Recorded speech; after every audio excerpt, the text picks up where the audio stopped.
you don't need me to tell you that the TV and video audience measurement ecosystem is becoming more and more complex.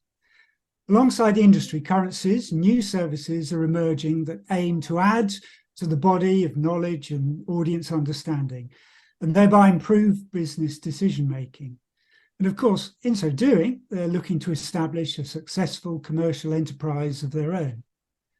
And one such service is SODA, developed and run by Digital Eye, which measures and reports audiences for the big streaming services. Some of our listeners will already be familiar with SODA, not least because it's been presented at a couple of recent ASI conferences.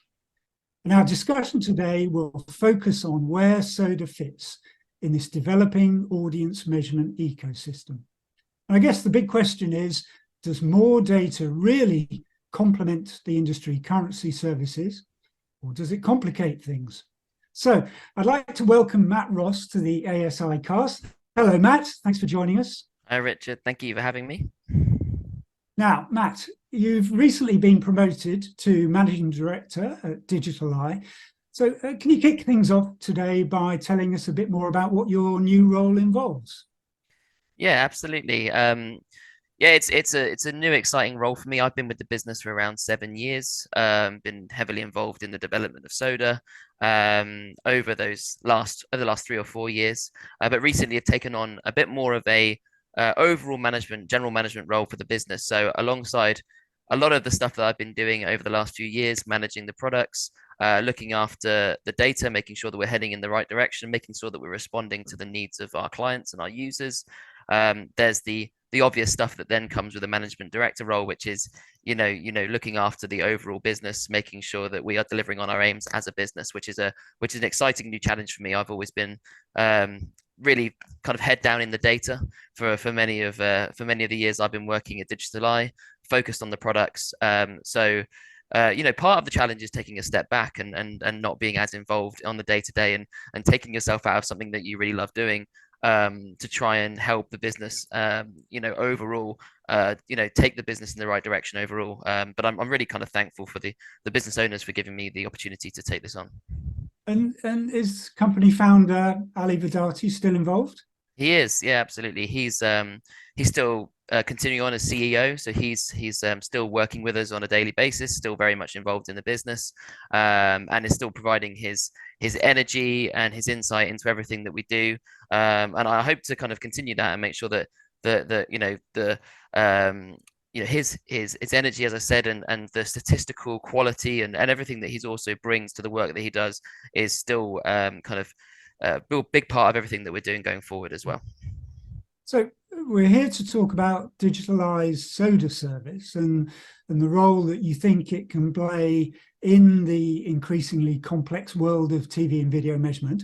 Now, I'm afraid that we don't have time for a detailed description of SODA, but can you give us the 30-second elevator pitch? Yes, so SODA is a platform developed in 2019.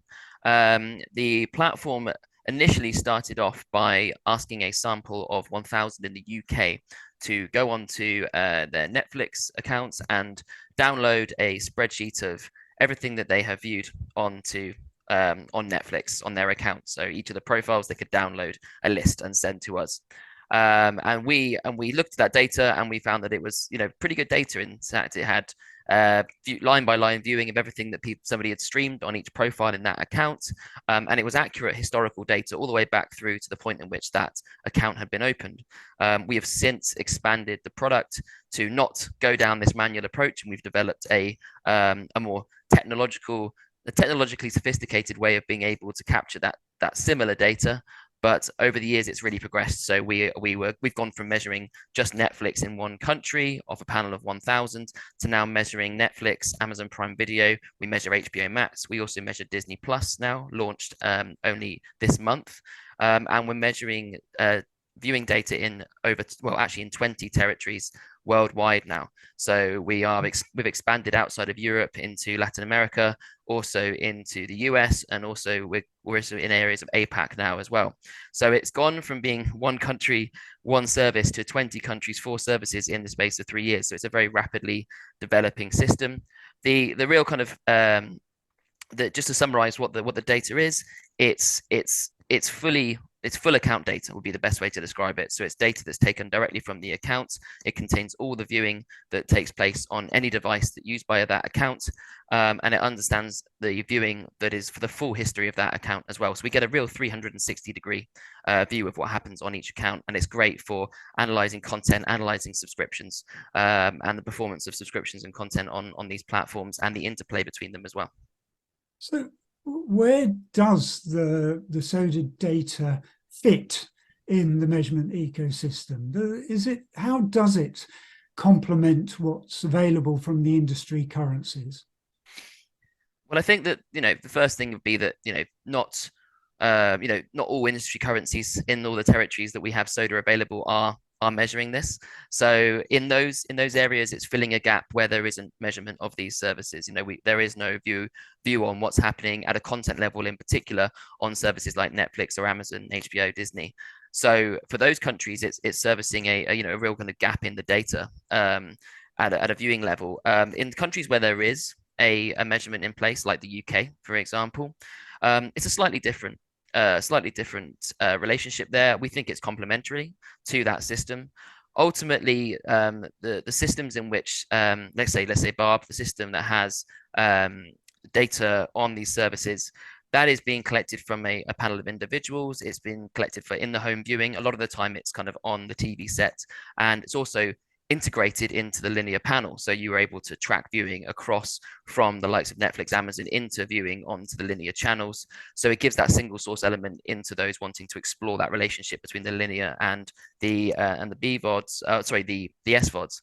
Whereas with SODA, it's obviously a very SVOD specific product. It looks at the global players. It uses one consistent methodology across all of the territories that it covers. It allows you very granular total viewing, total coverage of all the viewing across all of the devices on all of those SVOD platforms as well. So if we were to collect an individual's data, we would have all of their viewing on all devices for all of the services they subscribe to. So we would get that 360-degree view of all of that data without any of those gaps. So we understand the full subscription.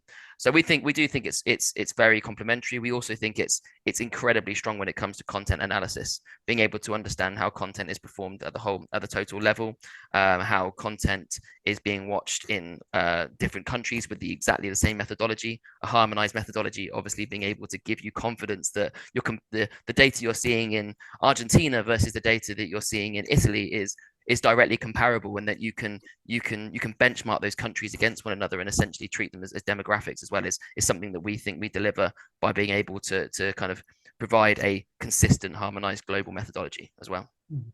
So you've got harmonized data internationally, you've got consumption of the SVOD platforms on all devices, not just the TV sets. You mentioned the UK and Barb, and there's been a lot of interest and publicity in the fact that Netflix and Disney are now subscribing. Slightly cheeky question, but have you done any comparisons of your data with the Barb data?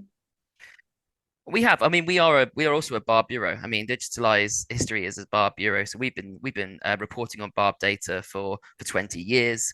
So we're kind of very knowledgeable, and we like to keep up to date with what's going on there. So, I mean, with access to that data on our own, of course, we have been looking at comparisons between the two. Again, it also shows the differences between the two. I think in terms of the viewing that we're able to capture, that a system like Barb is not, but also the kind of individual nature of the data that Barb will capture that we don't. We look at things at very much more of an account or household level, whereas Barb will dive into the individuals and break down the demographics that way. So you can see the key differences. Largely, the numbers tend to stack up. If you take all those methodological differences into consideration, the numbers do tend to stack up quite nicely. I think the other thing to consider, I think, with some of the panels like Barb's, is that they are primarily designed as a kind of linear TV panel. So they are measuring that in TV homes. I think a lot of the out of the home viewing, account sharing data, viewing that takes place is, student accommodation, things like that, perhaps isn't there. And we do feel like WIMP might be capturing that a little bit better. So we do tend to see that usage on SVOD platforms is slightly higher on Soda at an average level than Barb, but but generally speaking, they do stack up very well. And you mentioned that you're moving or have launched in the US.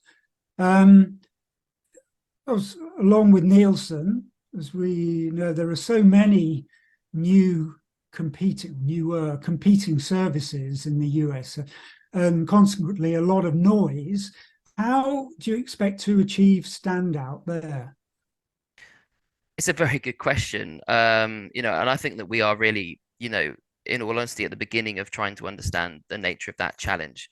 So we've launched an initial test panel, and at the moment we are looking at, doing some data validation exercises, looking at how it compares to the actual data coming out of the SVOD platforms themselves, but also looking at, how it stacks up and how it can be complementary to what's already existing in that marketplace as well, and what the need for it is out there. So we're in really kind of early stages in the US, but I do think that we can what we can offer is that US measurement as part of the global view as well, which I think is something that perhaps others can't, in the sense that we can you can directly compare that US viewing data to the rest of the world, and well, across all the 20 countries that we measure. So being able to immediately say, look, here's some data on the US, it's done this way, but also here's all these other countries, and you can compare them that way, is something that we're kind of obviously going to be leaning into when we tackle the US market. But it certainly is crowded, and that's why we're trying to take the most considered approach when we go into the US, because it's there is so much out there, and it's obviously a very key market for everybody. So we want to make sure that we're addressing the market, and we are understanding what the needs are and where we fit in before we dive in, yeah, and we need to understand what our strategy is going to be ultimately. You mentioned that the data generally is especially strong on content, and therefore valuable for programming, licensing decisions, and subscription management. But it's existing. The data exists in isolation. You don't have comparable data for broadcast TV. So does that limit Soda's use for advertising purposes?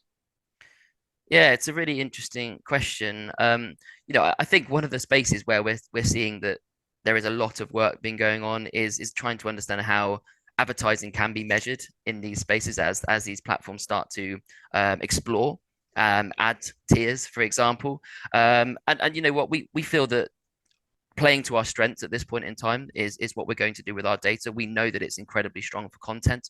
We know that there are many people out there that really want a good quality content analysis platform. They can understand global performance of content. So that is, that's where we are focusing.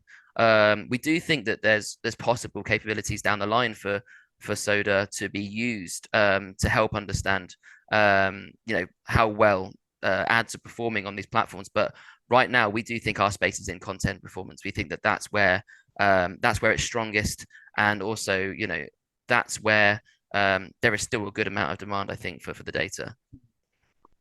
Yeah, you mentioned the ad-supported tiers, and obviously there's a lot of interest in how much traction they are achieving. Have you looked at viewing behaviors for the different subscription tiers?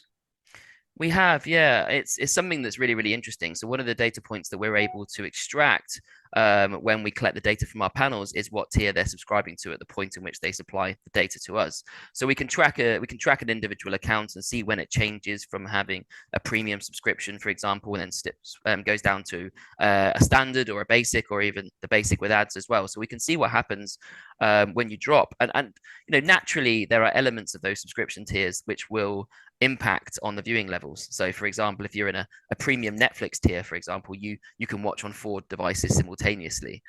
So perhaps that's slightly more likely to be used by households that are sharing an account perhaps as well. So we tend to see a much kind of higher usage at a premium subscription level than we do when an account is at a basic subscription level for those reasons. And I think it's going to be increasingly interesting as this conversation around account sharing and the crackdown around account sharing kind of carries on. And we know that they're starting, obviously they've rolled, Netflix is a great example of rolled out an account sharing crackdown in Spain recently. We saw a pretty significant drop off from January to February in viewing levels through our panel in Spain on Netflix when that came into place, more significant than in the other European territories where they hadn't implemented the new crackdown on account sharing. So that is going to be interesting to see how that plays out as well, because I think that, if people are reducing their viewing, if it's causing accounts to watch less, and then it's not causing a huge uptick in subscription, then it puts more of their accounts within that churn risk element as well. So we're going to be keeping a really close eye on it. Are they going to be gaining subscribers in the long run, or are they simply going to be putting more accounts into that lower usage level and perhaps more of the kind of churn risk end, because Netflix's usage is significantly higher on average at an account level than kind of like a Disney or an Amazon. But perhaps that's why they're looking at it. Perhaps that's why they're saying, hey, are we getting considerably more viewing, but the subscription numbers aren't at the same multiple of that, and and we need to be able to try and monetize that viewing that we're getting. So that's that I'm sure that's part of the reasoning why they're looking at these options, be it the advertising element, but also the crackdown on password sharing as well. And how have the streaming services themselves reacted to the SODA data? Yeah, I think this is something that's evolved over time. So we're now about 4 years into SODA. It launched at the end of 2019. So we are we are seeing that relationship change. I think it's something that a few years ago there wasn't that many people out there looking, or that many companies out there looking to capture this viewing or measure this viewing. And we definitely think the conversation's changed. So in recent years, like with the likes of Netflix and Disney joining the barb measurement, for example, the conversation's definitely shifted there in terms of the openness there is to measurement, and we're finding that as well. We're finding that we're getting good feedback from the streamers themselves. We're finding that the data is also useful for them, right? Helping understand where their viewing is in a competitive landscape.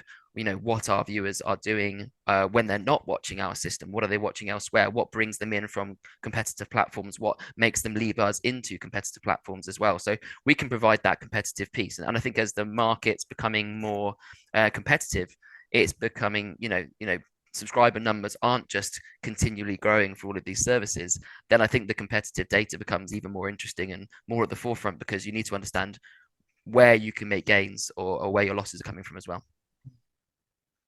So just to round things off, what would you say are Digital Eye's main goals for SODA over the next 12 months? So we've been focusing, on really two key areas over the last year or so. So the two key areas we've been focusing on have been in international expansion. So only need to go back about 18 months, and we were in six territories in Europe. We're now in 20 countries, territory countries worldwide. We're now measuring also 4 services. So we were measuring 2 services only about 9 months ago, and we're now measuring HBO Max and Disney Plus. So our focus was primarily on getting more coverage in terms of services and in terms of international coverage as well. And that has slightly shifted because we've now achieved quite a lot of those goals. So it's going to be around product development. It's going to be how can we improve on the product? How can we add potentially more data streams to make it even more interesting as well? How can we work to utilize the data that we're getting? A great example of that would be looking at things like subscriber acquisition and retention, getting the full account data on a platform, and all of the account data for each of the accounts someone subscribes to. Gives you a lot of information on how that account is used. What is it they first watched when they subscribed? What is it that they watch after 2 or 3 weeks of inactivity? What brings them back in? So what then reduces that churn risk? So utilizing that level of that level of analytics that you can go into in the data is going to be something that we're going to be focusing on.